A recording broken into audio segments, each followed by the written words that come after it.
নমস্কার। সনাতন ধর্মকথা চ্যানেলে আপনাদের সবাইকে স্বাগত। আজ শ্রীরামচন্দ্রের বাল্যলীলা পর্ব শুরু করব। ৩৩ কোটি দেব দেবী, ব্রহ্মা বিষ্ণু মহেশ্বর, সর্বকালের সর্বসৃষ্টি, পিতা মাতা গুরু সবাইকে প্রণাম জানিয়ে এই পাঠ শুরু করছি। হে পার্বতী, তোমার বুদ্ধি শ্রীরামপদে অতি দৃঢ়ভাবে সংলগ্না, তাই আমি আমার নিজের একটা চৌর্যবৃত্তির গুপ্ত কথা তোমায় বলবো, শোনো। কাক ভূষুণ্ডী আর আমি দুজনে সেখানে সেই উৎসবে একত্র হয়েছিলাম, কিন্তু মানুষের বেশে থাকার দরুন কেউ আমাদের চিনতে পারেনি।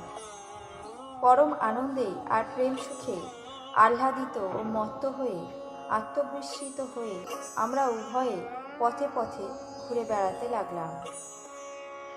শ্রীরামচন্দ্রের কৃপা যার উপরে হয়, এই শুভ চরিত কথা শুধু সেই জানতে পারে।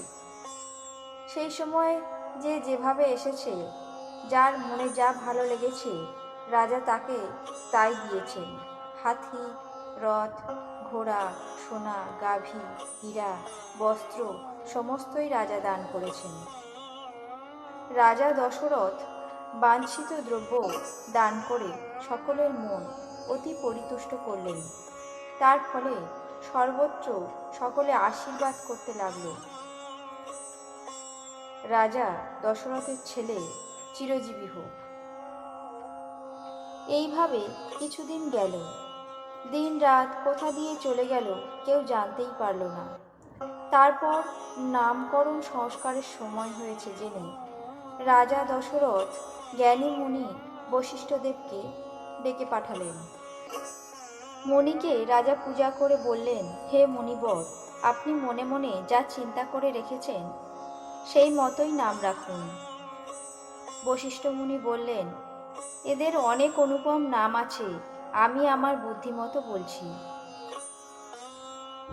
ইনি যিনি আনন্দের সমুদ্র, ভূমা সুখময়, যার আনন্দ সিন্ধুর এক কণাতে ত্রিভুবন সুখী হয়, অর্থাৎ আপনার জ্যেষ্ঠ পুত্র, নাম রাম, যিনি সুখধাম এবং অখিল লোকের পরম শান্তিদাতা, যিনি বিশ্বের ভার বহন ও পোষণ করেন।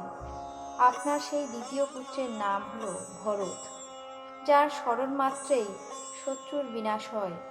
আপনার সেই পুত্রের শ্রুতি প্রসিদ্ধ নাম হল শত্রুঘ্ন। সর্বসুলক্ষণযুক্ত জগতের আশ্রয় শ্রীরামের পরম প্রিয় বলে গুরুদেব বশিষ্ঠ মুনি তার উৎকৃষ্ট নাম রাখলেন লক্ষণ।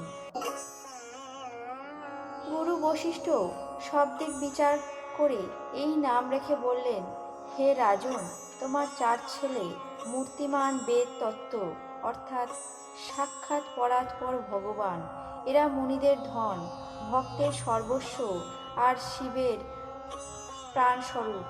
এখন তোমাদের ভালোবাসার অধীন হয়ে বাল্য লীলারসের আস্বাদনে সুখ পেতে ইচ্ছা করেছেন।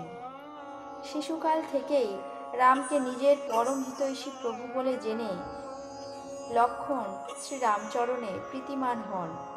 ভরত ও শত্রুঘ্ন 2 ভাই স্বামী ও সেবকের মতো পরম মিত্রতার সম্বন্ধ গড়ে তুলল।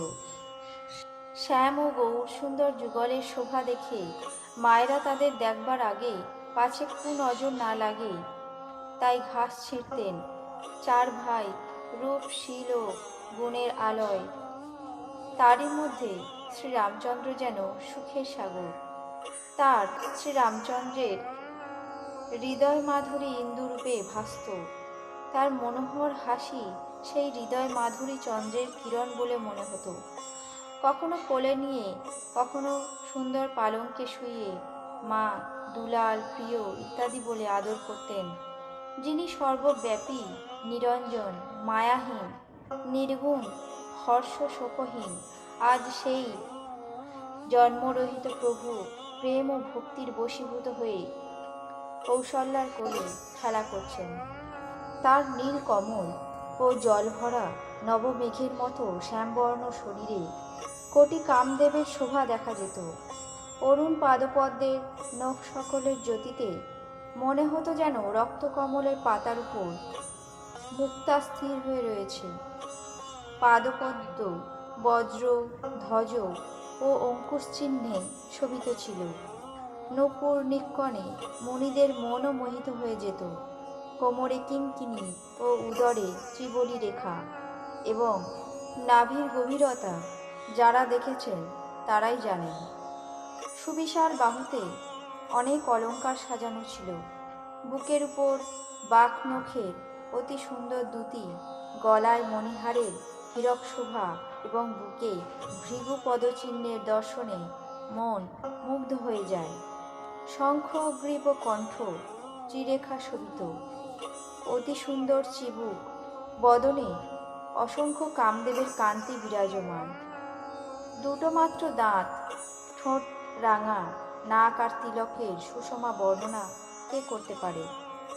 তার সুন্দর কর্ণযুগল, রুচির গণ্ডদেশ, কপল মধুর অস্পষ্ট আধো আধো কথা বড়ই শ্রুতি মনোহর। জন্মকালীন চিক্কণ কুঞ্চিত কেশদাম মা কৌশল্যা বহু রকমে বেঁধে সাজিয়ে দিতেন। গায়ে হলুদ রঙের জব্বা পরা, জানু ও হাতের ভরে হামাগুড়ি দেওয়া অত্যন্ত প্রীতিকর লাগত। শ্রুতি ও অনন্তনাগ অনন্ত মুখে সেই রূপের বর্ণনা করতে পারে না। একমাত্র সে রূপ জানতে পারে যে স্বপ্নেও কখনো তাকে দেখেছে। সুখপুঞ্জ, মহাতীত জ্ঞান, বাক্য ও ইন্দ্রিয়ের অতীত ভগবান শ্রীরামচন্দ্র দশরথ কৌশল্যা দম্পতির পরম প্রেমে বশীভূত হয়ে পবিত্র বাল্যলীলা খেলতে লাগলেন। এইভাবে নিখিল জগতের পিতামাতা স্বরূপ শ্রীরামচন্দ্র কোশল পুরবাসীকে সুখ প্রদান করেছিলেন। শ্রীরামচরণে যাদের ভক্তি জন্মেছে, হে ভবানী, তাদের প্রত্যক্ষ এই গতিই হয়, অর্থাৎ ভগবান প্রেম বশে বাল্যলীলা দ্বারা তাদের আনন্দ দান করেন। যেজন রাম বিমুখ, সে কোটি প্রকারে চেষ্টা করলেও ভববন্ধন ছিন্ন করতে পারে না। যে মায়া চরাচর জীবকে বশ করে রাখে, সেই মায়াও প্রভুকে দেখে ভয় পায়। ভগবান এই মায়াকে ভ্রুকুটি বিলাসে নৃত্য করান। সেই প্রভুকে ছেড়ে আর কাকে ভজনা করব বলো? মন ও বচন কর্মে ছলনা ত্যাগ করে ভজনা করলে রঘুপতি কৃপা করেন। এইভাবে প্রভু শ্রীরামচন্দ্র বাল্যলীলা করে নগরবাসীদের আনন্দ দিতে লাগলেন। কৌশল্যা দেবী কখনো তাকে কোলে নিয়ে নাচাতেন, আবার কখনো বা দোলনায় শুইয়ে দোল দিতেন। প্রেমমগ্না কৌশল্যার দিন রাত্রি কিভাবে কেটে যেত জানতেও পারতেন না। পুত্র স্নেহে বিগলিত মা কত বাল্যলীলার গান করতেন। একদিন মা কৌশল্যা রামচন্দ্রকে স্নান করিয়ে সাজিয়ে গুছিয়ে দোলনায় শুইয়ে দিলেন। নিজে ইষ্টদেবের পূজার জন্য স্নান সেরে এলেন। নৈবেদ্য নিবেদন করে পূজা শেষে ভোগ রান্নার জন্য গেলেন। সেখান থেকে যখন পূজার ঘরে গেলেন, তখন দেখেন তার ছেলে সেই নিবেদিত নৈবেদ্য ভোজন করছে। ভীত ত্রস্ত হয়ে মা বিছানার কাছে, যেখানে তিনি রামচন্দ্রকে শুইয়ে এসেছিলেন, সেখানে গেলেন। গিয়ে দেখেন বালক যেমন শুয়েছিল তেমনই শুয়ে আছে। তিনি তৎক্ষণাৎ আবার পূজার ঘরে গিয়ে দেখেন পুত্র সেখানে নৈবেদ্য ভোজন করছে। তার বুক কাঁপতে লাগলো এবং কিছুতেই মন শান্ত হয় না। তিনি মনে মনে ভাবতে লাগলেন, এখানে এবং ওখানে আমি কি দুটি শিশু দেখছি, নাকি এটা আমার মতিভ্রম? অন্য বিশেষ কোনো কারণ আছে? ভগবান রামচন্দ্র মায়ের ব্যাকুলতা দেখে মৃদু মৃদু সুমধুর হাসি হাসলেন। মাতাকে রঘুপতি তার নিজের অদ্ভুত আশ্চর্য অখণ্ড বিরাট রূপ দেখালেন। সেই রূপে রোমে রোমে কোটি কোটি ব্রহ্মাণ্ড বিরাজমান। সংখ্যাতীত চন্দ্র সূর্য শিব, চতুর্মুখ ব্রহ্মা, বহু বহু পর্বত, নদী, সমুদ্র, বন, কাল, কর্ম, জ্ঞান, গুণ আর স্বভাব দেখালেন। আর এমন সব জিনিস দেখলেন যা কখনো শোনেননি।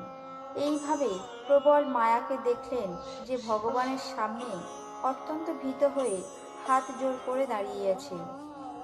যে জীবকে মায়া নাচিয়ে বেড়ায় সেই জীবকেও দেখলেন, আবার ভক্তিকেও দেখলেন, যে ভক্তি জীবকে মায়ার থেকে মুক্ত করে। মায়ের শরীর রোমাঞ্চিত হলো, মুখে কথা সরল না। চোখ বুজে তিনি শ্রীরামচন্দ্রের পায়ের কাছে মাথা নত করলেন। মাকে বিস্মিত হতচকিত দেখে খড় নামক রাক্ষসের শত্রু শ্রীরামচন্দ্র পুনরায় শিশুরূপ ধারণ করলেন। মায়ের অবস্থা এমন হলো যে তিনি স্তুতিও করতে পারছিলেন না। তিনি মনে মনে ভাবলেন যে জগৎপিতা পরমাত্মা কি আমি ছেলে বলে মনে করছি? ভগবান শ্রীহরি নানাভাবে মাকে বুঝিয়ে বললেন, মা শোনো, এই কথা যেন কাউকে বলো না। কৌশল্যা বারবার বিনীতভাবে হাত জোড় করে বললেন, হে প্রভু, এখন থেকে তোমার মায়া যেন আমাকে কখনো আচ্ছন্ন না করে।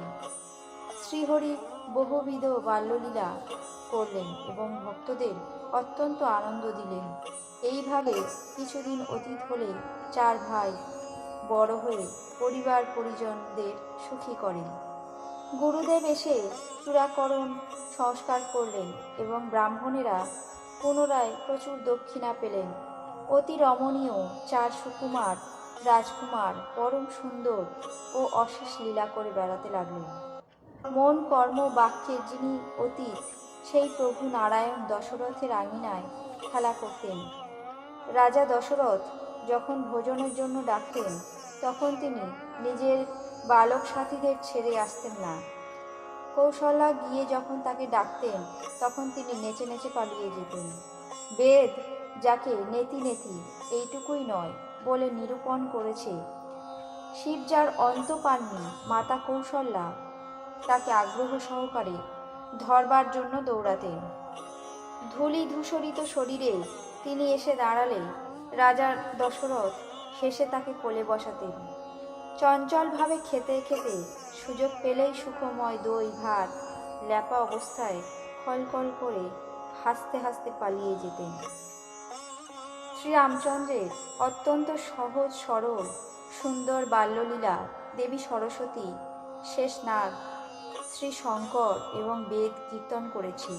এই লীলায় যাদের মন লাগে না সেই পরম দুর্ভাগা, বিধাতার বৃথা সৃষ্টি। শ্রীরামচন্দ্রের বাল্যলীলা পর্ব আজ এখানেই শেষ করছি। কেমন লাগছে আপনাদের অবশ্যই কমেন্ট বক্সে জানাবেন। চ্যানেলটিকে সাবস্ক্রাইব করবেন, লাইক করবেন, শেয়ার করবেন।